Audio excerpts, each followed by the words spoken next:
Ahoy! We're getting Goldcursed coconuts, and we get some insight into what's happening in the foreseeable future in New World. So I wanted to update you on that as usual. The first thing is the refund that we were getting, the beta participants coconut that we got from playing the new Outpost Rush map, and that didn't work for what people expected it to work for. So some people were happy about the new coconuts, some people were unhappy. What they're doing now is they're sending out 4 additional coconuts on top of the coconuts that you already got, or up to 4 depending on how much you played, I'm assuming. But as such, you will get your normal Goldcursed coconut, and you still have that nice gamba on top of it. I think as far as it goes with making that right, there couldn't have been a better outcome for us. I'm very happy. I like both variants. I have used for both of them. So very good if you are content with them messing up in the first place and at least making it right. Otherwise, I've seen a lot of people still complain about this because they said that should be not even happening in the first place. It should not be people getting this new variant first instead of exactly what they've been promised. Beyond that, there was the Discord Q&A, which is always really annoying to read on Discord, but fortunately Commander Ace has made a text version that is much easier to follow, so I'm going to use that instead. But it's all the same sources, all the same statements. The first question was if there will be new areas to the north and west, and then also if we get new zones in general, or another reworked zone. The answer was that zone up levels and a new zone are actively in exploration phase and are being prototyped by the dev team.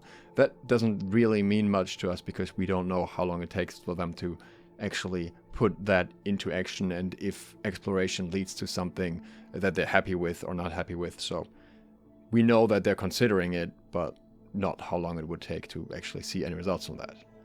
They're planning to update points of interest with more mechanics and challenges, which will be part of the ongoing level, zone up levels that the devs are prototyping, exactly what they talked about just before. They were asked why they're not releasing Coral Divide yet, and the answer here is this is our first time doing a preview of in-development content like the Coral Divide OPR map as part of the live game. We want to allow enough time to iterate on the feedback provided by players, and we scheduled the work according to that timeline. That being said, we will consider this feedback for future preview scheduling. This is basically just a result of removing the PTR and instead doing the testing in-game. This was kind of expected, to be honest, because they did just put it on live as somewhat of a PTR test. And I think one of the reasons maybe why they're doing this going forward could be that they want to test things with a decent enough population in the future that they want to put into Lord of the Rings MMO. So if they test that on the test surface and then in the New World client and then put it over to Lord of the Rings, it would take longer. But if we are, as New World players, used to doing this testing on live servers, then there would just be less complaints if that happens once Lord of the Rings comes out. But then, again, that is probably still a very long time away anyways. Somebody wanted to know if we are getting more or better M3 loot in order to incentivize higher level mutations. They're looking into further improvements here, and they think that the mutation and Gorgon cash rewards didn't meet the intended goals. Are looking at improving those items and decoupling the crafting from requiring both raid and mutation. No one knows why that was done in the first place. That was obviously something that people would not be happy with. And the obvious question, what's up with the roadmap and when do we get an update there, and will we get an expansion this year? The goal is ahead of each season to provide the players with an updated look at the living roadmap they originally presented in December, so that we know what to expect in upcoming releases as well as in various stages of development. So we should be seeing an update to that relatively soon. They intend to have more information on the content updates next month, so in line with the new OPR test. There's another question regarding the M3 rewards. Here, the answer also mentioned that they are planning to reduce the crafting cost of the mutation raid cache. So, still don't think it's going to be great, but at least something. The next question is if there is a plan to increase the amount of doubloons that you can get in the free-for-all zone, and then there's some other stuff here that's a bit more specific that I'm not going to go into, but don't think that'll happen. The answer here is we do not currently have any planned updates here, but it is something we will eventually revisit in the future if or when we uplevel the area and its reward. This is kind of crazy. I think until gets up-leveled, unless there's some really specific plan behind this to up-level this like very soon, this is something that I think would not be touched for ages. And I don't think that there's any positive feedback regarding the current amount of doubloons that you're getting from the zone versus the effort that it takes. Obviously, the chest run in the beginning was crazy effective, the PvE chest run, so no one had reason to do the PvP zone. But I don't think what they've done now does in any way actually incentivize people to PvP. Like, for example, making it harder to get Goldcursed coconuts as well means you need to loot more chests, which means there's less currency for anyone else, and people don't even go there for the currency, they go there for the coconut, and many people simply don't go there for the coconut anymore because it's too annoying to get now. So yeah, I don't think this is smart at all, and they should absolutely look at making more random chest spawn locations or something, instead of just a few locked ones that you can just go around and hope that one of them is up. It's just a really weirdly designed thing, but I don't think it can be saved anyways. New survival potions are coming out in Season 8 and will be obtained through the Arcana profession. Normally this would be a great trading tip, but in this case I'm expecting it will require exactly the same resources that the other potions already require. What I will say here is that I hope we don't get the reactive potions back, because that's absolutely a possibility that they're going to try that again, because the first time that had massive negative feedback, but who knows. And I don't really know what else they would do in terms of survival potions, but we will find out, I guess. They currently have no plans to make the PvP server permanent, the seasonal one, though they may transfer some of the ideas and functionality from the PvP server in both Prime Games things and other seasonal servers, so main game. This, I'm guessing, is at least referring to the weapons that you could get there. They're probably going to be transferred into weaker versions as artifacts. They'll be discussing with the team as a potential change in the future to allow us to purchase more than one chromatic seal per day. When asked why Season 7 is so long and why there are no new expeditions on the roadmap, we get a very vague answer. Scheduling is always a challenge. We appreciate the desire for more expeditions and are working on nailing down the details before releasing more information on the roadmap. Doesn't really give us anything. There will be some more feminine skins coming in the middle of the year. They're looking into Void Blade balance because it has gone from lackluster tracking to too strong tracking. There's a fine line for adjustment for it. Investigating it and want to ensure to address it, but in the correct way. This could be through updates to homing, translation, target lock, or in other ways. So I think particularly target lock is something that people have pointed out as a major issue with the Void Blade, because it really increases the effectiveness of the general light attack spam, but then the homing itself, this might be something they might address separately. I don't actually know what translation is in this context, how it refers to attack animation, but maybe someone can explain that in the comments. There will be more raids in the future, no surprise there. Company content like company housing is still on the long-term roadmap. They will have the new public roadmap soon, but I don't expect anything in that regard to have changed there. I think that's still very far away. When asked about combat updates or reworks, they say that in an upcoming release they will have a good amount of balance changes, as well as some new perks and gems for players to mix up combat. This is interesting. New gems is something we haven't seen since launch, I think. We've seen the Rune Glass edition, but that's not really a new gem, so that could give us some interesting effects. And I wonder if the new perks might refer to secondary perks for abilities, so that we have more options. That would be really cool. They're actively working on the next weapon and they're excited about it. They say it's one that players have asked for in the past, or that they've seen players ask for in the past, but that's literally anything. Any weapon that you can imagine has been asked about at some point, unless you make up a completely new weapon. That's just in the nature of a game like this. And even though they're not ready to talk about it yet, they are confident they will be worth the wait. They are not giving us more information on it though. Another future plan they have is they want to revamp invasions to vary up the spawns and provide more variety, as well as opening invasions up as a curable mode. And they would love to hear the community's thoughts on what they'd like to see in the invasion revamp. This is also something they've been talking about forever, so no timeline here doesn't mean anything. Somebody asked about ranked arenas and ranked OPR, and they say about our long-term plans for modes is to open up ranked versions of modes where it makes sense. Arenas would probably be the first mode we do this with, but we want to make sure that when we do it, we have the right reward and progression systems in place to make this a compelling offering. This will most likely not be something that is ready this year, but stay tuned for more details to be shared in the future. New World currently in most regions does not have the population to support a proper ranked mode, not even for arenas and much less for PR. I can tell you that right away. This is a massive problem with games with smaller populations where people ask for matchmaking. When they get matchmaking, it becomes a massive problem because of the queues and because the matchmaking has too much variance between players to deal with, so it just becomes bad matchmaking and then no one benefits anyways. So you're better off not having matchmaking until you have the population, and New World is far off that at the moment.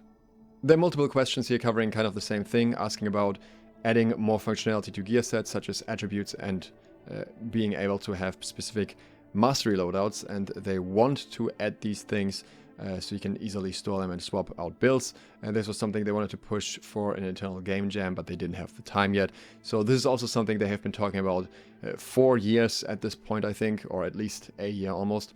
As such, don't expect anything for a long time here. This has been in the talks forever. Masterworks converters will be coming back in Season 8. This is fantastic. Will balance out the market in that regard a lot more when it comes to resources. I talk about some issues with matchmaking. Basically, at the moment, they're prioritizing quicker queues, and that can lead to a wider range of MMR in the same match. They are trying to balance players based on the MMR, and in Season 7, they added scaling MMR based on your contribution in the match or your score. So that has improved some things, but not necessarily fixed everything, obviously. Since sometimes you have players on the winning team that are performing on the losing team that are performing well, on the losing team that are performing not that well, and that didn't really factor in before.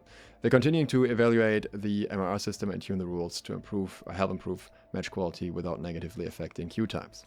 They're also continuing to evaluate Aimlock and balance changes surrounding it. Aimlock was introduced to help the controller players and compete with mouse and keyboard, but it's quite strong right now. They have plans to weaken it while tuning the other more active controller assist feature to be more useful. That would actually lead to bigger problems, if I'm understanding that right, because that controller assist feature is actually what is so incredibly strong. That's the big difference between using aim assist on PC and on console. So this might actually make things worse instead of better, depending on if they're referring to the thing that I think they're referring to.